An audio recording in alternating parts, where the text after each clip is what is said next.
Hola, ¿qué tal? Muy buenas noches, bienvenidos a Extra Noticias. Es un gusto poder informarle. Iniciamos con el detalle de las informaciones. ¿Cuáles son los principales retos que enfrentará el gobierno de Laura Fernández? Bueno, esto es lo que nos contestan expertos de la Universidad Nacional.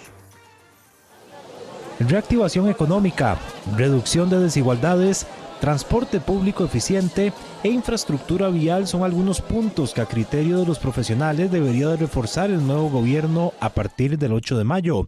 Según los encargados del estudio, el tema económico tiene que ir muy ligado a la situación demográfica del país. Tenemos que atender eso, hay que resolver, porque eventualmente si no planificamos hoy, las listas de espera, la salud, vamos a tener un problema de filas en términos de la sociedad y productivamente vamos a dejar de crecer. Entonces hay que apostar a eso. Economistas consultados por Grupo Extra destacaron 3 puntos claves de mejora para el territorio nacional. Costa Rica tiene un rezago muy significativo en infraestructura pública, en puertos, en carreteras, en transporte en general. Creo que tenemos más de 2 décadas de no hacer la inversión correcta y la inversión sustantiva que necesitamos. Otros puntos a mejorar según los académicos son la consolidación fiscal, la transmisión de tasas de interés a los créditos, la participación laboral femenina, así como la inversión en educación y adaptación tecnológica.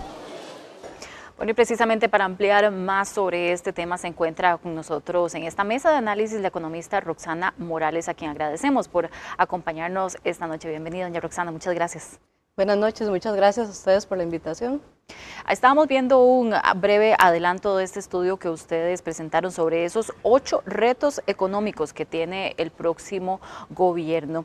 Y vamos a iniciar tal vez por una de las primeras observaciones que ustedes hacen, esta reactivación económica y reducción de las desigualdades. ¿A dónde es que encuentran ustedes o identifican esos principales desequilibrios que tiene la economía del país en este momento? Sí, bueno, nosotros en realidad enumeramos al menos 8 retos, son muchísimos los que tiene el país en temas económicos.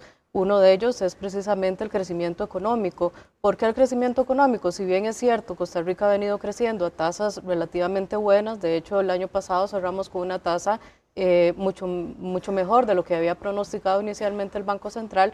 Lo cierto es que ese crecimiento ha estado muy concentrado, el crecimiento depende de zonas francas y dentro de zonas francas dependemos de un sector de alta tecnología que es el sector médico, ¿verdad? Entonces nosotros tenemos médicos, una alta dependencia de un sector muy específico y tenemos otros sectores que generan normalmente mucho empleo, que están en decrecimiento o en crecimiento económico muy bajo. Entonces esto hace que, si bien es cierto, la economía crezca, no necesariamente está creando la cantidad de puestos necesarios para el país, porque las áreas que crecen son áreas de alta tecnología que no necesitan gran cantidad de mano de obra para crecer. Y eso ha dado como resultado que el país, que lo hemos señalado en varias ocasiones, que a pesar de que la tasa de desempleo baja, por ejemplo, es porque muchas personas se han salido del mercado laboral y no porque más personas hayan conseguido un empleo. Y es que justamente eso que usted menciona, lo hemos hablado, ¿verdad?, en otras ocasiones acá en esta mesa de análisis, y hablamos, por ejemplo, del turismo, ¿verdad?, la situación del turismo, la agricultura, por ejemplo, que es muy diferente a esto que usted mencionaba, por ejemplo, en las zonas francas. Sí, y bueno, nosotros hemos hecho análisis del mercado laboral con datos oficiales de la encuesta continua de empleo del INEC, y bueno, nos dan cuenta que el país ha venido creciendo de manera positiva, pero esos empleos se han venido concentrando en actividades que requieren una alta calificación del personal, al menos educación secundaria completa o educación universitaria, mientras que las áreas que requieren personal de más bajo perfil educativo no están creciendo y no están generando empleo. Entonces tenemos una sociedad, digamos, con importantes desigualdades, donde el crecimiento se concentra en ciertos sectores, al igual que el empleo, y los sectores donde las personas tienen un bajo perfil educativo no están logrando conseguir un empleo, ¿verdad? Y dentro de esos también están muchos jóvenes que, a pesar de que algunos tienen estudios, no tienen experiencia y no son contratados o estudian en áreas que no necesariamente son las que el mercado está generando empleo. Vamos a ver también cuál fue una de las reacciones, consultamos con el colega suyo también, don Leiner Vargas, acerca de estos retos además que tiene el gobierno próximo, ¿verdad?, y la actualidad del país en términos económicos. Veamos. Bueno, yo creo que tiene un mandato muy claro y tiene la oportunidad de hacer reformas importantes. Creo que tiene que priorizar dónde va a dejar la huella la administración. Y yo pienso, si estuviera, digamos, cercano a ella, le diría que es importante que priorice en infraestructura, en educación y en previsión social. Yo creo que con cosas sustantivas en esos tres campos puede hacer un buen gobierno para todos los costarricenses. Doña Roxana, por supuesto queremos saber su opinión con respecto a este tema, dónde debería priorizar la nueva mandataria, ¿verdad?, para impactar específicamente estos sectores. ¿Cuál es su opinión al respecto? Yo creo que tenemos que dividir en acciones de muy corto plazo y acciones que dan resultados a más mediano y largo plazo. En el corto plazo, bueno, lo importante es cómo generar puestos de trabajo para aquella población que en este momento no tiene educación secundaria completa, ni educación universitaria, ni técnica. Para preparar a estas personas lleva su tiempo, entonces tenemos que tomar acciones para fortalecer aquellas áreas que generan empleo de baja y mediana calificación, actividades comerciales, actividades turísticas, actividades agrícolas, actividades del sector construcción, por ejemplo, ocupamos dinamizarla. Y si nosotros queremos en el mediano y largo plazo una economía que responda, ¿verdad?, a las necesidades que tiene el país, bueno, tenemos que invertir en educación y ese es uno de los grandes retos que tiene el país y yo creo que es la prioridad principal. Hemos tenido una reducción en la calidad de la educación y también reducción en inversiones en educación, en infraestructura educativa, ¿verdad? Ese es un área importante. Si no tenemos la mano de obra para que el país pueda crecer, es decir, podamos atraer empresas extranjeras o generar empleo a nivel de empresas nacionales, ocupamos que las personas estén capacitadas y en áreas donde se estén requiriendo esas capacitaciones. De lo contrario, va a ser muy difícil que el país logre sostener niveles de crecimiento positivos en el mediano y largo plazo y además que las brechas y las desigualdades sociales seguirán en crecimiento. Y es que eso que usted menciona, Roxana, me recuerdo muy bien también el señalamiento del informe del Estado de la Nación, ¿verdad?, que contrastaba algunos datos que son positivos a nivel económico, pero decía que el país contrasta con esa poca inversión que se hace también a nivel social, que nos pasa una cara factura además. Sí, sí, efectivamente, nosotros tenemos una economía que viene creciendo, ¿verdad? También que uno de los retos que tenemos es que ese crecimiento no se está trasladando también en recolección de ingresos, de impuestos, ¿verdad?, que le impiden al Estado también invertir más en programas sociales, que digamos es un reto importante cómo lograr que ese crecimiento económico se traduzca en mayor recaudación de impuestos para atender las necesidades de inversión social. Y bueno, si nosotros no invertimos en educación y mejoramos la calidad, que es súper importante, pues no vamos a poder tener mejores condiciones para los próximos años, en el corto o mediano plazo. Por eso es urgente. Pero para poder generar empleos también ocupamos competitividad país y un tema importantísimo es la infraestructura, tanto infraestructura de transporte para personas como transporte de mercancías, ¿verdad? Y hablamos de cómo Costa Rica se paraliza cada vez que se cierran la Ruta 32, por ejemplo. 32, sí, ¿verdad? Toda la afectación que tiene el sector exportador, además el colapso que ya tiene los puertos porque no dan abasto con la cantidad de productos que se exportan y bueno, son áreas importantes de invertir para poder mejorar esa competitividad nacional. Y es que justamente acá estaba viendo en el informe, este es uno de los puntos que ustedes mencionan, que es importante que tome acción el gobierno, la infraestructura vial y portuaria específicamente para la competitividad, donde incluso el sector exportador y productivo dice que estamos tarde, ¿verdad?, con las actualizaciones que hay que hacer a estos sectores.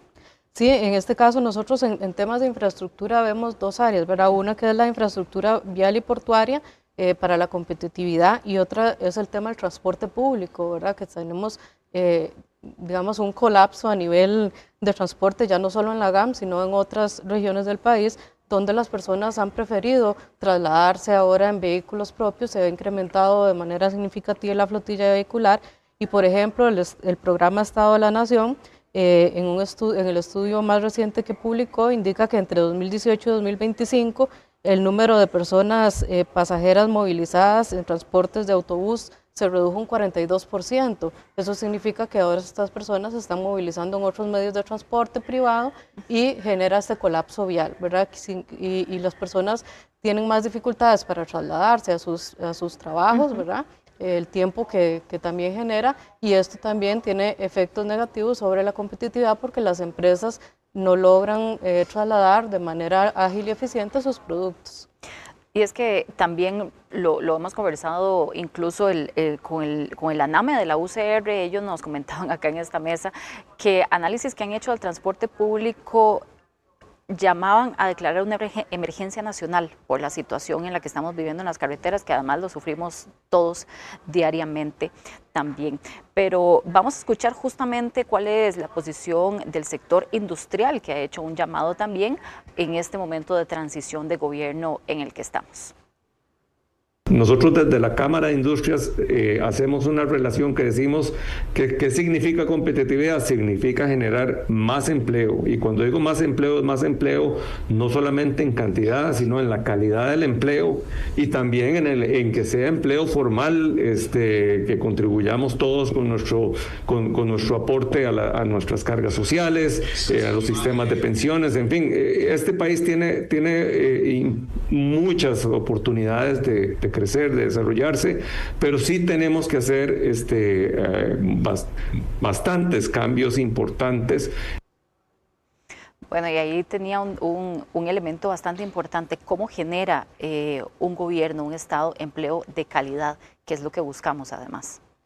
Sí, bueno, y para poder generar ese empleo de calidad tenemos que tener las condiciones para que las empresas puedan desarrollar sus actividades, y además cómo logramos seguir atrayendo inversión extranjera, que en Costa Rica pues ha sido un modelo exitoso y en este momento es una de las actividades de las que más dependemos para generar crecimiento. Sin embargo, también es importante dentro de esos retos es cómo lograr los encadenamientos para que los beneficios de la inversión extranjera directa se trasladen también en mayor medida a la economía nacional, ¿verdad? En transmisión de tecnología, en generación de mayor cantidad de empleos, porque también uno de los retos, ¿verdad? Si bien es cierto no está en el informe que lo emitimos, bueno, lo vemos recientemente. Ahora, ¿cuál es el reto más importante? La inteligencia artificial, ¿verdad? ¿Cómo esto va a impactar también en la generación de empleos? Podemos traer grandes empresas, pero no necesariamente van a generar muchos empleos. Pueden producir mucho, el PIB per cápita de Costa Rica puede crecer mucho, pero eso no significa que todos estemos mejor, sino que hay un sector que está creciendo de manera importante y una concentración importante del ingreso, y eso no genera beneficios para toda la sociedad. Además que, como sabemos, la mayoría de inversión extranjera directa se concentra en la gran área metropolitana, entonces ocupamos acciones también para desarrollar las regiones periféricas del país para que ellos también tengan oportunidades de desarrollo y crecimiento. Y aquí volvemos a un tema que usted muy bien lo mencionaba, es que no podemos dejar de lado eso, la educación, porque la formación del talento es vital además para poder tener esos encadenamientos y esa inversión también. Sí, bueno, la educación es uno de los factores más importantes de desarrollo nacional y personal, ¿verdad? Es un instrumento de movilidad social. Por eso es tan importante fortalecer la educación pública, tanto la educación primaria, secundaria y universitaria, y además la educación técnica, que sabemos que ahora es una salida muy importante para aquellas personas que no quieren especializarse tantos años en una universidad, y además que de por sí el mercado está solicitando bastantes técnicos, ¿verdad? Tenemos en el país, ¿verdad?, varias encuestas que se han realizado donde hay muchas empresas que están demandando personal y no lo consiguen. Entonces necesitamos generar las condiciones para que esa población pueda capacitarse y lograr llegar al mercado. Por ejemplo, nosotros tenemos dentro de los datos de empleo de la encuesta continua que el 40% más o menos de la población que está desempleada en este momento ni siquiera ha terminado la educación secundaria. Entonces se le va a hacer mucho más difícil en este entorno económico conseguir un empleo, y eso tiene consecuencias también en temas de seguridad, ¿verdad? En temas de jóvenes o personas que caen en la delincuencia, en otros problemas sociales que estamos viendo que ha crecido bastante en muchas regiones. Roxana, y vamos a otro de los puntos que ustedes mencionan también más del área financiera, la transmisión de tasas de interés a los créditos. ¿Por qué es importante que trabaje el país en este tema? Sí, bueno, nosotros tenemos la política monetaria que ejecuta el Banco Central de Costa Rica, y uno de los principales instrumentos es la tasa de política monetaria, donde el banco trata de enviar señales al mercado para que el mercado reaccione conforme al movimiento de la tasa política monetaria. ¿Qué es lo que hemos observado? Y que también el Banco Central lo señaló el año pasado y nosotros desde el observatorio. El Banco Central mueve sus tasas de interés, por ejemplo, las baja, pero en el sistema financiero las tasas de interés o no bajan o bajan muy poquito o bajan de manera muy alejada en el tiempo, ¿verdad? Con rezagos de 3, 6 meses.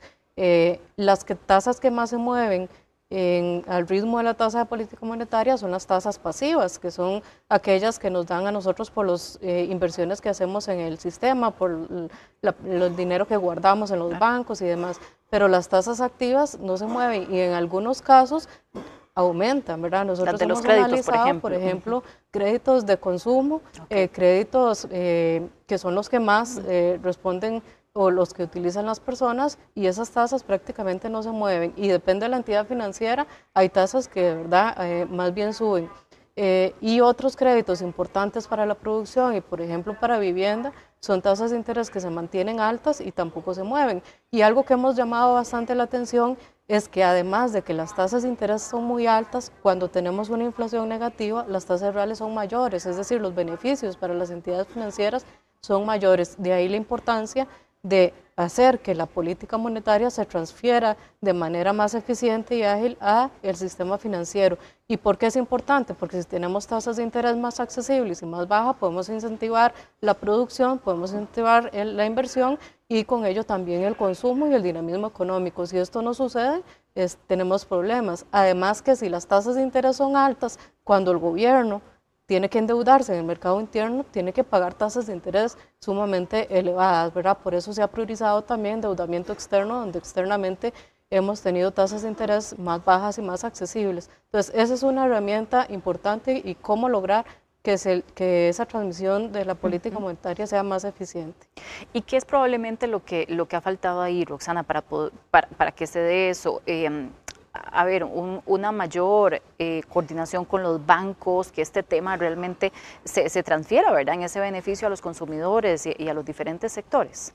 Sí, bueno, yo creo que la economía costarricense tiene un mercado muy concentrado, ¿verdad?, en el tema financiero, y al no haber una competencia tan amplia, pues los bancos o entidades financieras dominan, digamos, esas tasas. Yo creo que también es importante la comunicación del Banco Central, ¿verdad?, que se establezcan reuniones con los bancos comerciales para poder hacer un poco más efectivo, por ejemplo, un Banco Nacional, que es uno de los que concentra el mayor crédito a nivel país, y que el movimiento de esas tasas haga que el resto de bancos, ¿verdad?, o entidades financieras reduzcan esas tasas también. Y vamos a otro punto también relacionado, pero que no deja de ser importante, la consolidación fiscal sostenible. Se han hecho ajustes, ¿verdad? Incluso se ha dado todo un cambio en la manera a nivel tecnológico de la recaudación de impuestos, pero ¿qué se debe mejorar específicamente en esa área? Sí, nosotros hemos venido señalando que si bien es cierto el país digamos, aprobó una reforma fiscal en el 2018, lo cierto es que esa reforma ya tocó techo en cuanto a que ya los beneficios de esa reforma ya están, digamos, ya lo que se dio no daría más.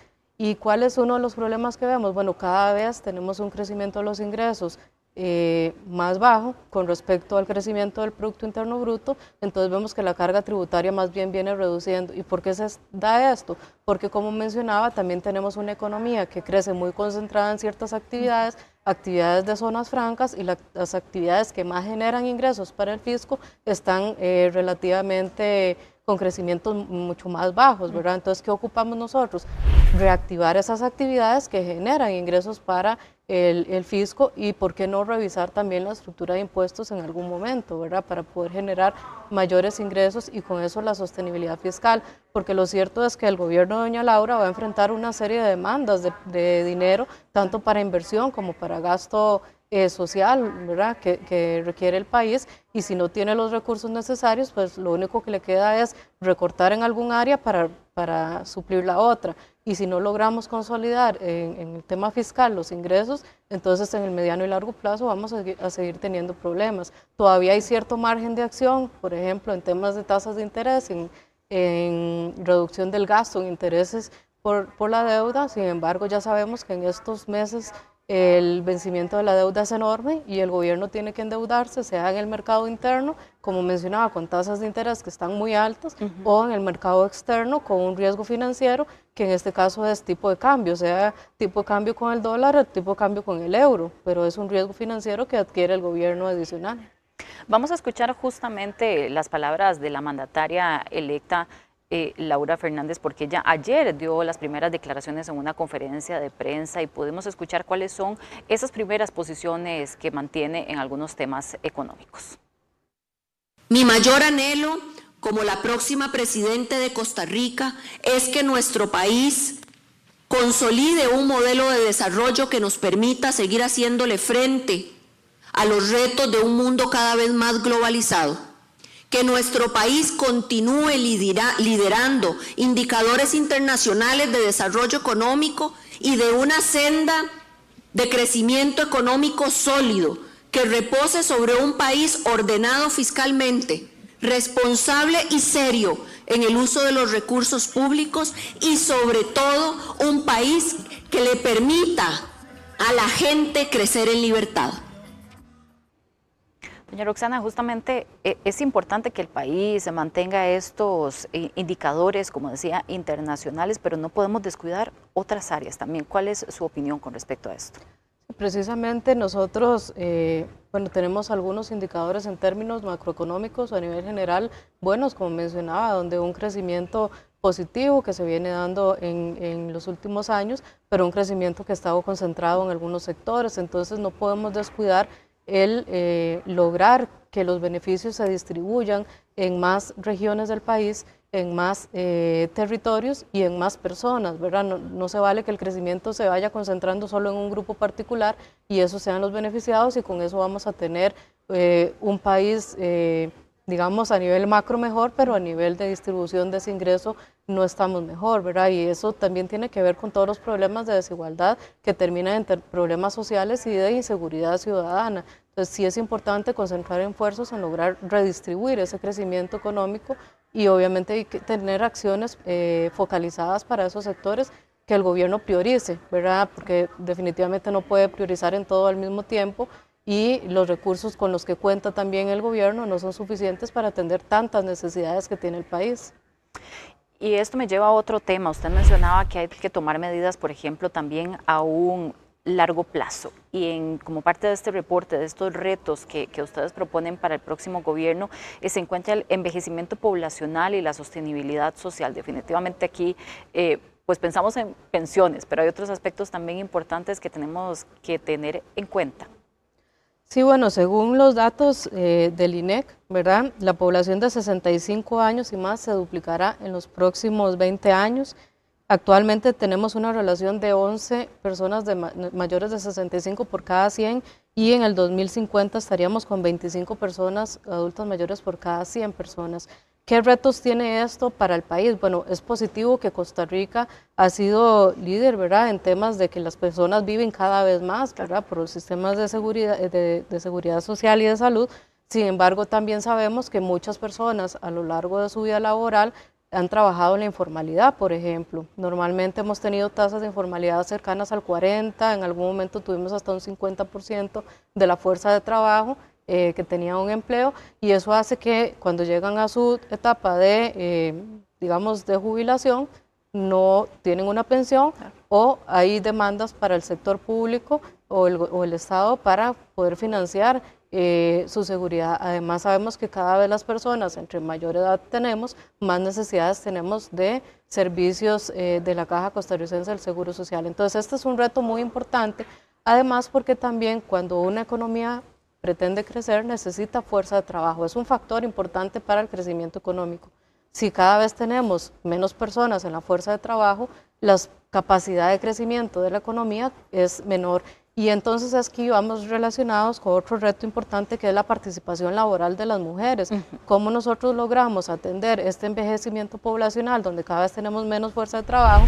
Y lo que podemos hacer es lograr que cada vez más mujeres que están fuera de la fuerza de trabajo participen en el mercado laboral. pero eso es todo un reto, ¿verdad? Como sociedad, porque también sabemos que las responsabilidades de cuidado que tenemos las mujeres es mucho mayor que la que tienen los hombres, y eso es precisamente lo que ha incidido en que las mujeres no participen en el mercado. Antes de continuar con otro de los retos y analizando este tema, vamos a escuchar también otra parte de las declaraciones de la mandataria electa. Nuestro país tiene absolutamente todo para que las familias vivan en dignidad, para que las mujeres, para que las madres, para que los ancianos vivan bien. Soy una mujer puntarenense y tengo un origen humilde.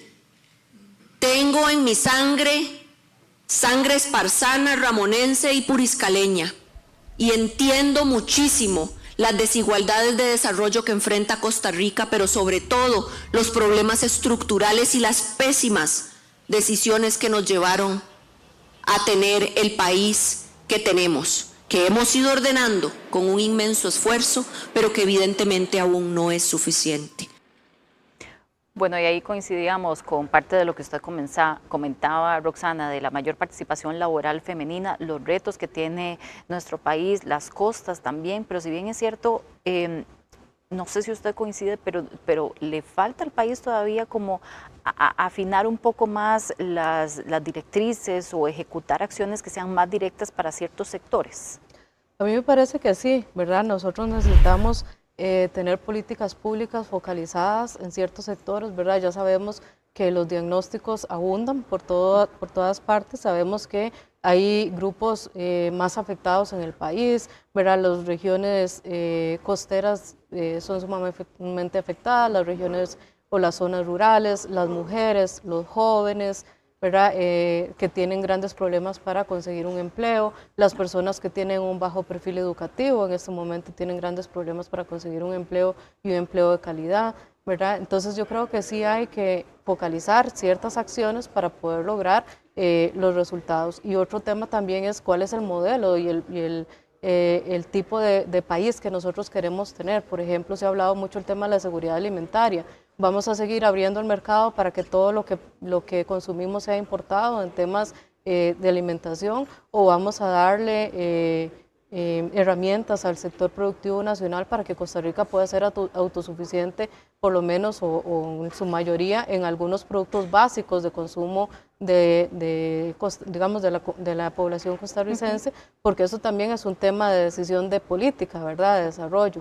Y no necesariamente se da solo, ¿verdad? Porque sabemos que en este momento tenemos una apertura importante de los mercados que a los productores nacionales se les está diciendo muy difícil competir, no solamente porque los productos importados los producen más baratos en algunas otras partes del mundo, sino también porque tenemos un tipo de cambio que se ha venido apreciando, que también es producto del modelo de desarrollo, donde cada vez tenemos más empresas transnacionales, más producción para vender en el exterior, entonces entran más dólares y el tipo de cambio cada vez sigue bajando, es decir, se sigue fortaleciendo el colón, pero a su vez afecta al sector exportador, ¿verdad? Entonces son decisiones que hay que tomar sobre cuál es ese rumbo que quiere el país y a partir de eso tomar las decisiones de política económica.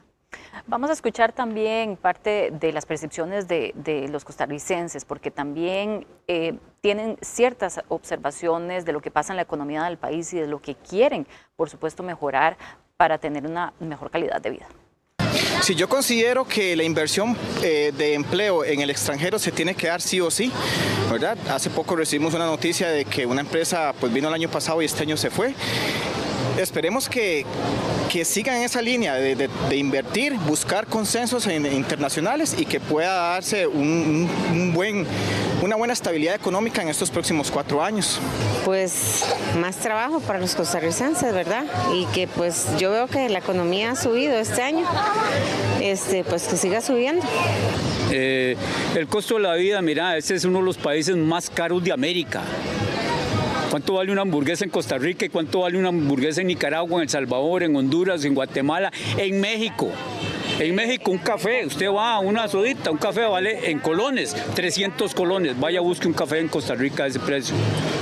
jamás. Creo que le cobran como 1.000. Yo no lo compro en la calle, pero creo que es demasiado caro. De que nos dé todo lo mejor que haya, de aquí en adelante, sí. Esperemos que nos salga bien todo. No, nada, más bien está disminuyendo. Aquí todas las zonas francas, más bien la inversión extranjera está asustada, se está yendo. No, estamos mal. Bueno, ahí teníamos algunas de las percepciones. El costo de vida destacaba uno de los consultados. Hay una percepción en la población costarricense de que este es un país caro si lo comparamos con otros de Latinoamérica. ¿Y cómo hacemos para lidiar con eso además? Sí, yo creo que es importante, ¿verdad?, cuando nosotros analizamos costo de vida, comprender qué es costo de vida, porque no es nada más comparar, como decía la persona entrevistada, una taza de café en Costa Rica con una taza de café en México o en algún otro país, porque precisamente para poder comparar el costo de vida tenemos que ver la estructura y las condiciones económicas del país. Sabemos que, por ejemplo, los salarios mínimos de Costa Rica son mucho más altos que todas esas regiones, ¿verdad? Entonces el ingreso promedio del costarricense es más alto que otros y por eso todo es más caro. Si los salarios son más altos, los costos de producción son más altos y por tanto el precio final del producto es más alto. Lo cierto es que sí, Costa Rica se caracteriza por tener un alto costo con respecto a otros países y ahora más, porque cuando tenemos un tipo de cambio apreciado, más bien los productos nuestros se vuelven más caros para los extranjeros y por eso cada vez nos notan más caros, digamos, con respecto a otros destinos turísticos, por ejemplo. Entonces sí, el costo de la vida es un reto importantísimo.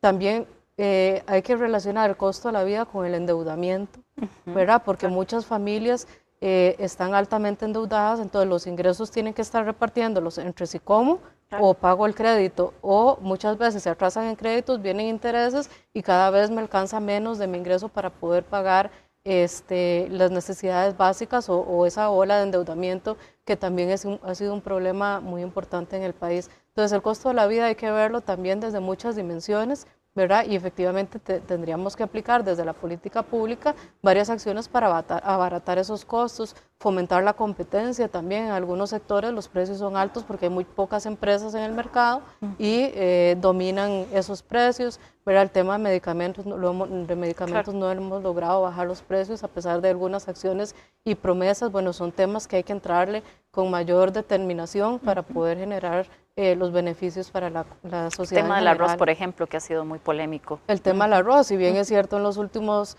digamos, meses ha venido bajando, digamos, relativamente, ha sido bastante polémico, ¿verdad? Igual otros productos que en lugar de bajar suben, ¿verdad? Entonces, sí es un tema importante y tiene que ver mucho también con la competitividad y con la competencia en el mercado, ¿verdad? Cómo logramos que cada vez haya más, una mejor formación de precios y además que exijamos también que las políticas públicas atiendan estas digamos, necesidades.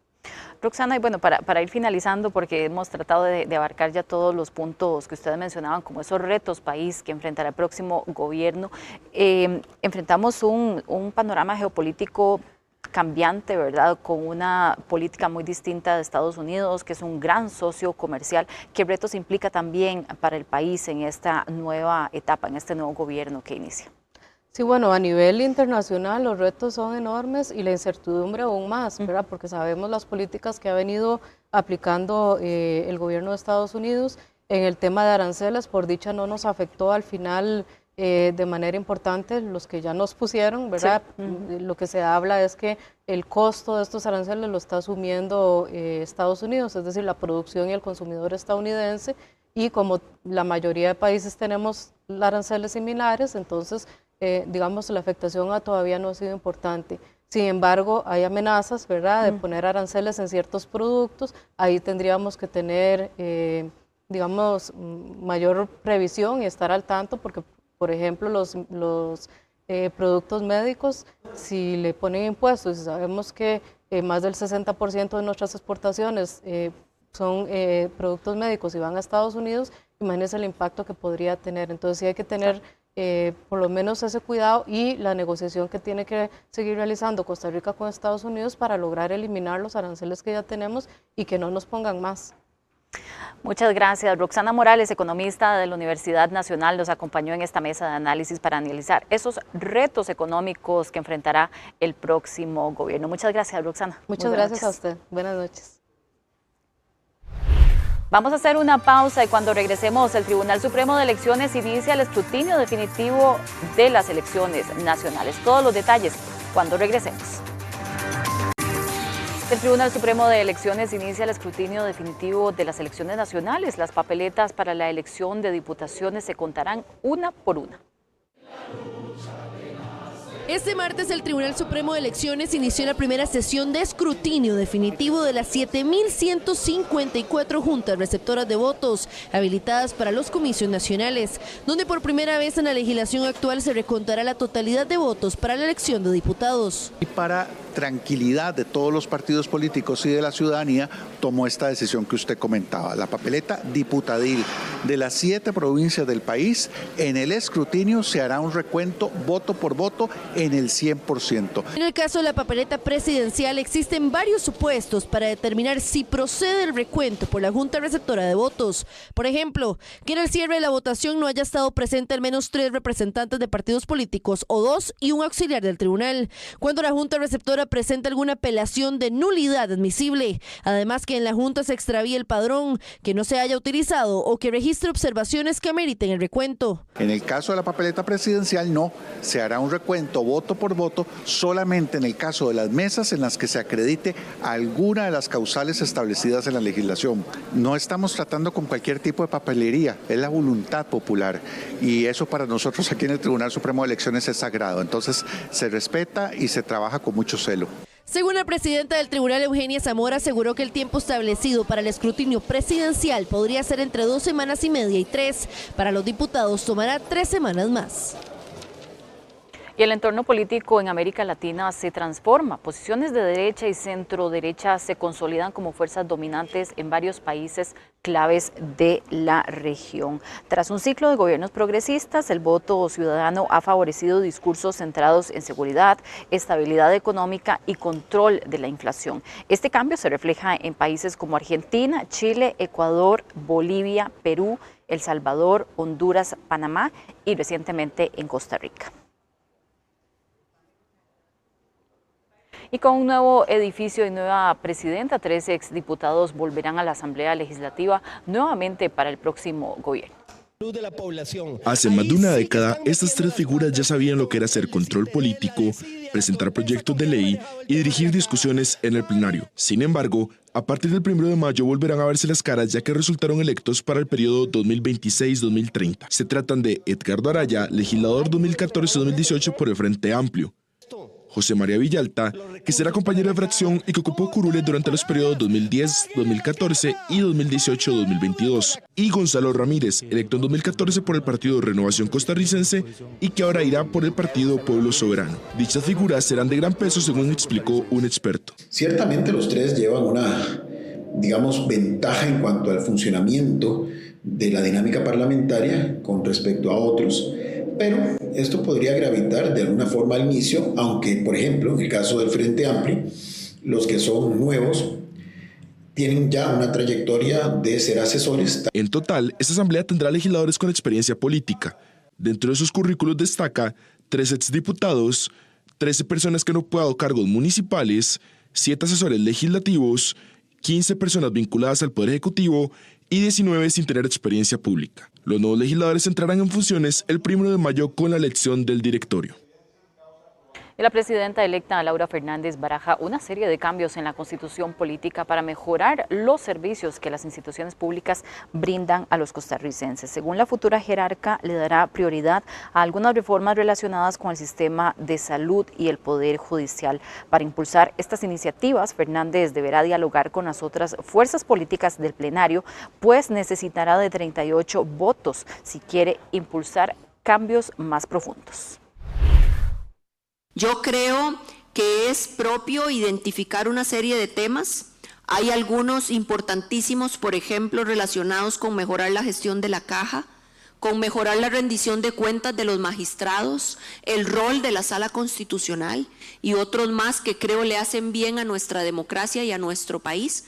Pero ya tendremos la oportunidad reposada de plantear esos temas y también de hacerlo con las otras fracciones legislativas.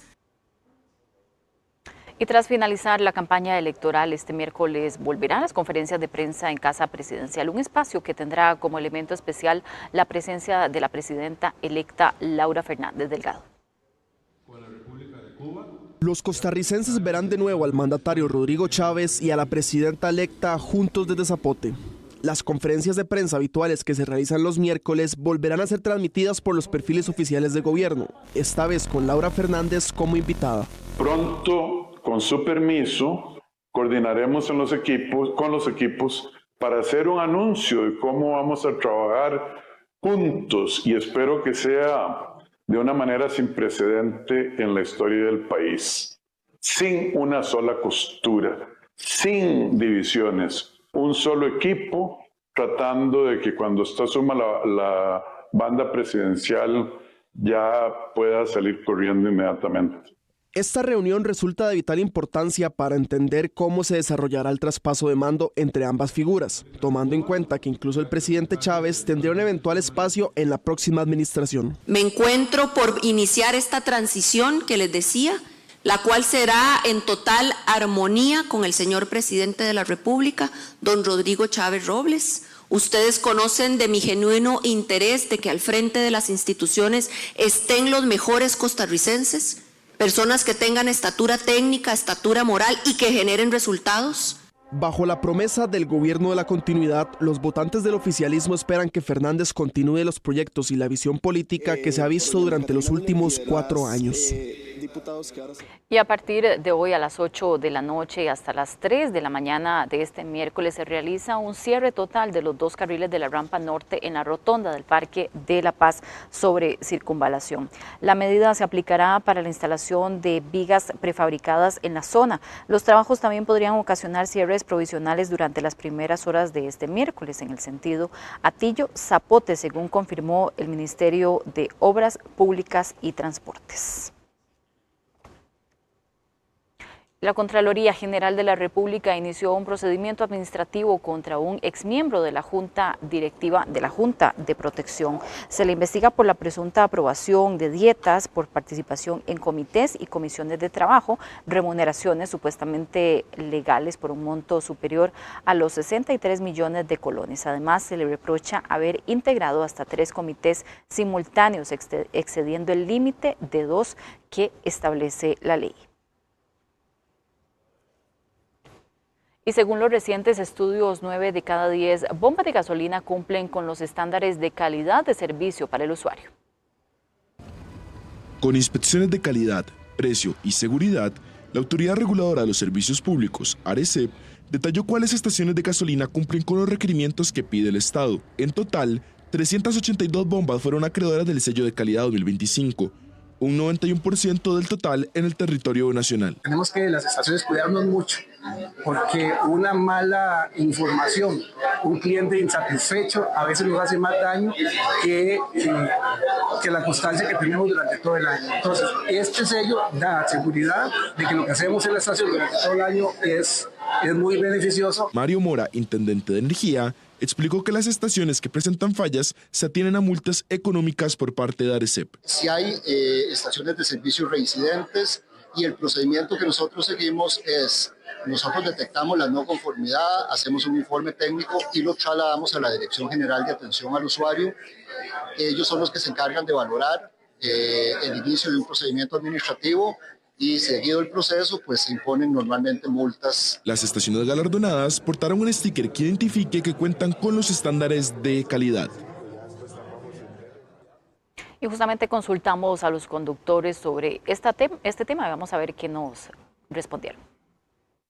Si sabían que las bombas tienen sellos de calidad, que según han visto algún sello de calidad en las bombas. No, sí, sinceramente en muchas bombas, bueno, que uno que echamos combustibles en todos los días, yo nunca he visto sellos que tengan de calidad en las bombas.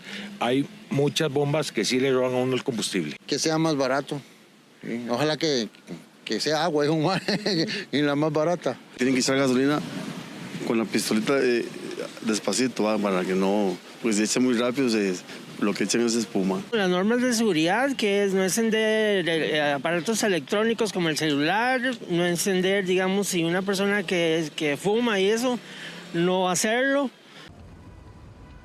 La Asociación Costarricense de Movilidad Eléctrica registró en 2025 un total de 34.000 vehículos eléctricos, pero el número de estaciones de carga rápida no tiene el mismo ritmo de crecimiento y fue hasta diciembre anterior que se registró 77 estaciones de carga rápida, en su mayoría administrados por la distribuidora de electricidad del país, aunque se considera que no son suficientes. Para solucionar la problemática, Silvia Rojas, directora de Asomove, propone que las distribuidoras de electricidad amplíen sus puntos de carga, a la vez que el país debería permitir la participación del sector privado para ampliar la red de cargadores.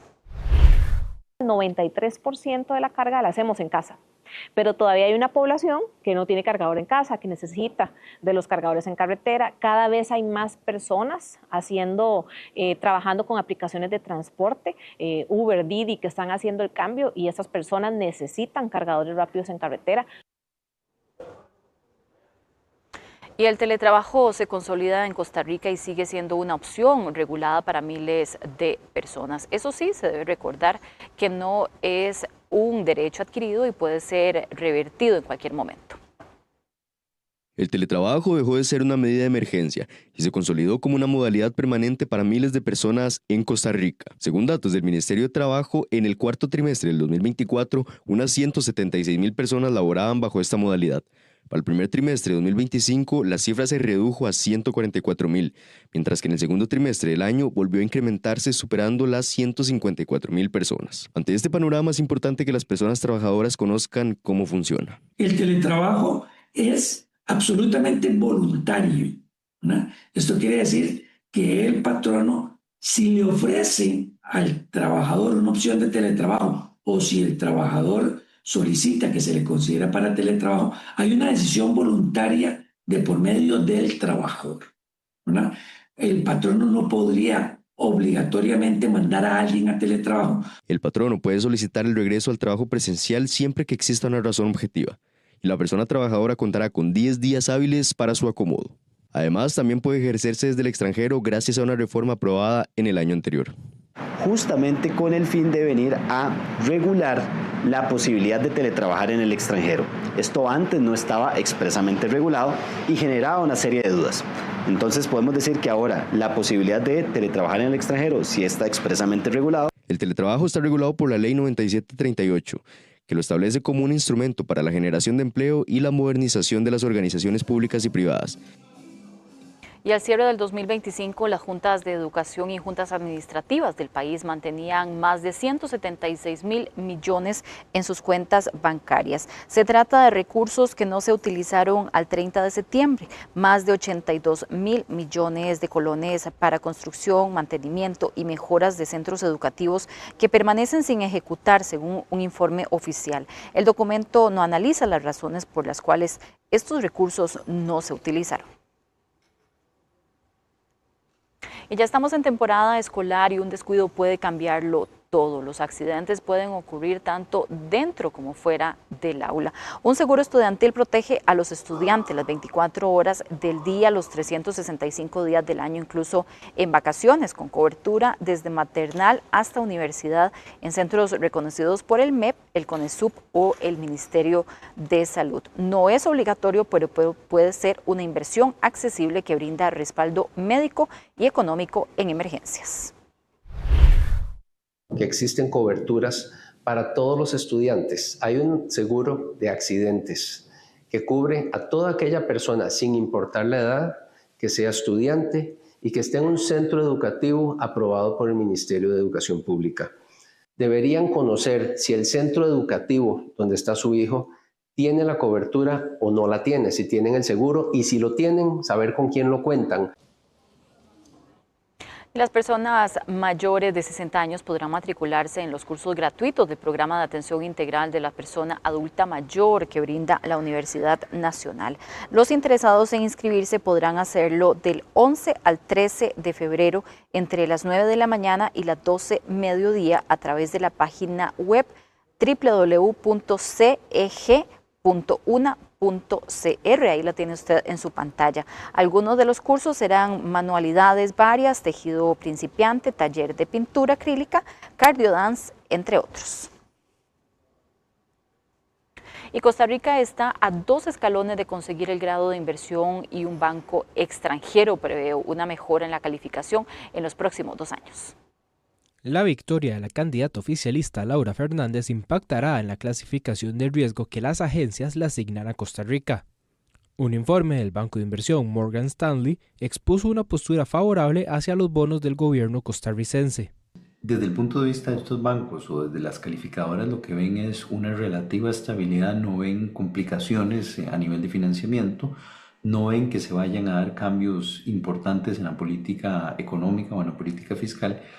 Y yo creo que por eso a ellos les da cierto optimismo, ¿verdad?, de que se siga manteniendo en alguna medida una situación fiscal relativamente estable. El banco espera que el país suba un escalón en los próximos 2 años. Actualmente, Costa Rica mantiene un grado de BB, lo que lo ubica a 2 niveles del grado de inversión. Algunos países latinoamericanos con esa clasificación son Chile, Uruguay, Perú, México, Panamá, Colombia y Paraguay. Cuando uno tiene calificación de riesgo, por ejemplo en el caso que tenemos nosotros, que es altamente especulativa, cada vez que Costa Rica tiene que financiarse le sale más caro, ¿verdad? En cambio, tener un grado de inversión le permite financiarse a tasas más bajas, lo que significa que las autoridades no tienen que pagar tantos intereses. Con la mayoría legislativa se espera que el gobierno apruebe una emisión de eurobonos, flexibilice los procesos de financiamiento y las reformas necesarias para mejorar la recaudación de impuestos. Y la empresa estadounidense Amazon tiene el compromiso de mantener al menos 8,000 trabajadores en el país, luego de que el actual gobierno acordara modificar este mínimo de empleo para la compañía. Recordemos que para pertenecer a las zonas francas las empresas deben, lo que implica equipos más pequeños, pero con mayores habilidades técnicas. Y precisamente aquí podemos ver cuál ha sido la evolución de este mínimo de empleos que la empresa Amazon ha mantenido en el país. En el año 2016 era de 3.655 trabajadores. Repuntó en el 2021 para 16.450 trabajadores y finalmente la cifra que registramos el día de hoy para el año 2026 es un mínimo de 8.225 trabajadores. Y en el país, 13 empresas multinacionales destacan con un aporte económico superior a los 830 millones de dólares. Las compañías forman parte de sectores como dispositivos médicos, manufactura avanzada y servicios, que además proyectan generar 12,000 nuevos empleos. En los últimos 3 años, la promotora de comercio exterior anunció la llegada de 175 empresas nuevas, además de 500 proyectos de expansión por medio de la reinversión de utilidades. Y las conclusiones en el maratónico juicio conocido como Fénix continuaron esta mañana. Uno de los defensores alegó que varios de los señalamientos se apoyan en conjeturas y no en hechos comprobados. No se puede determinar que sea de origen ilícito. La defensa de varios imputados en el caso conocido como Fénix sostuvo ante el tribunal que el Ministerio Público no logró demostrar los cargos atribuidos a la supuesta red criminal. La petición mía va a ser la absolutoria de manera concreta con base a ciertos hierros de técnicos de investigación y que estos hechos se sustentan, bueno, no se sustentan en elementos probatorios alguno. Durante su alegato final, el abogado cuestionó que la acusación se basa en seguimientos, vigilancias e hipótesis que, según dijo, no se materializaron en decomisos de droga ni de dinero. Afirmó que pese a las sospechas planteadas por la Fiscalía, nunca se acreditó que los imputados transportaran montos de dinero ni participaran en actividades propias del narcotráfico. Vemos que a partir del año 2012, el mismo ya tenía su empresa, su taller, tenía sus comercios, una persona que se dedicaba a la compra y venta de vehículos, compra y venta de terrenos también. La defensa recordó que en algunas diligencias policiales no se logró incautar droga ni dinero, pese a los seguimientos realizados por las autoridades. Y con ofertas falsas en redes sociales para vender carros, una banda asaltaba de manera violenta a personas confiadas.